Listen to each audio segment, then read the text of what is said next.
Robert Louis Stevenson, L'île au trésor, chapitre 4, le coffre de marin, première partie.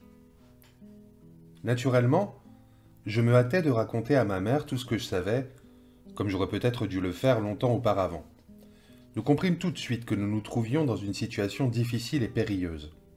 Une partie de l'argent du vieux boucanier, s'il en avait, nous revenait de droit, mais selon toute probabilité, ses camarades, particulièrement les deux spécimens que j'avais vus, Chien Noir et le mendiant aveugle, ne seraient pas disposés à renoncer à leur butin pour payer les dettes du mort. Si, me conformant à l'ordre du capitaine, je partais à cheval sur le champ pour prévenir le docteur Livesey, je laissais ma mère seule et sans protection, chose que je ne pouvais pas envisager. En fait, il semblait impossible que nous restions tous deux plus longtemps dans la maison. La chute des charbons dans les grilles de la cuisine, le tic-tac même de l'horloge, nous emplissaient de crainte. Pour nos oreilles, le voisinage semblait hanté par des bruits de pas qui s'approchaient. Entre la vue du cadavre du capitaine étendu sur le plancher de la salle et la pensée de ce détestable aveugle en train de rôder dans les parages et prêt à revenir, il y avait des moments où, comme on dit, j'avais vraiment la chair de poule. Il fallait prendre une décision rapide. Finalement, l'idée nous vint de partir tous les deux pour aller chercher de l'aide au hameau voisin. Aussitôt dit, aussitôt fait. Sans attendre davantage, nous sortîmes en courant nu-tête dans la nuit tombante et le brouillard glacial. Le hameau, invisible depuis l'auberge, était à peine à quelques centaines de yards de distance, de l'autre côté de la baie suivante.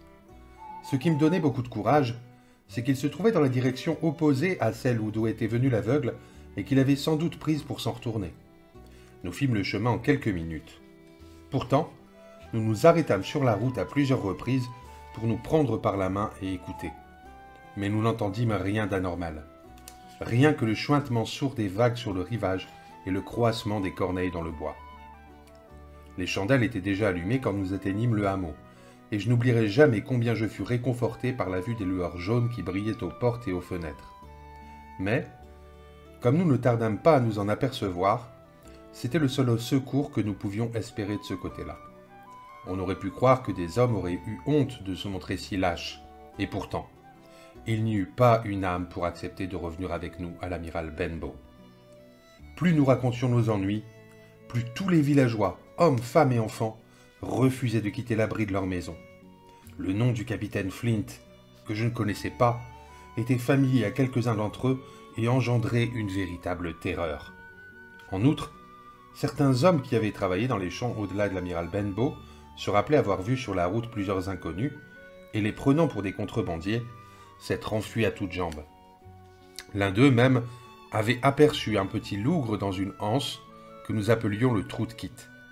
Par suite, quiconque passait pour un camarade du capitaine leur inspirait une frayeur mortelle. Bref, si plusieurs villageois voulaient bien gagner à cheval la maison du docteur Livesey, qui se trouvait dans une autre direction, aucun ne consentit à nous aider à défendre l'auberge. On dit que la lâcheté est contagieuse. Mais par ailleurs, la discussion peut enhardir. Quand chacun eut dit son mot, ma mère entama un discours. Elle ne voulait pas, déclara-t-elle, perdre de l'argent qui appartenait à son pauvre enfant sans père. « Si aucun de vous n'ose nous accompagner, poursuivit-elle, Jim et moi, nous serons plus courageux. Nous allons retourner à l'auberge par le même chemin. Et grand merci à vous tous, gros lourdeaux, poules mouillées que vous êtes. Nous ouvrirons ce coffre, même au péril de notre vie. Prêtez-nous donc ce sac, je vous prie, Madame Crossley, pour remporter l'argent qui m'est dû. » Naturellement, je dis que j'irai avec ma mère. Et naturellement, tous se récrièrent contre notre témérité. Mais même alors, pas un n'offrit de venir avec nous. Ils se contentèrent de me donner un pistolet chargé pour nous défendre si nous étions attaqués, et de promettre de tenir des chevaux tout scellés au cas où nous serions poursuivis à notre retour. En outre, un jeune villageois devait partir immédiatement chez le docteur et en ramener des hommes armés.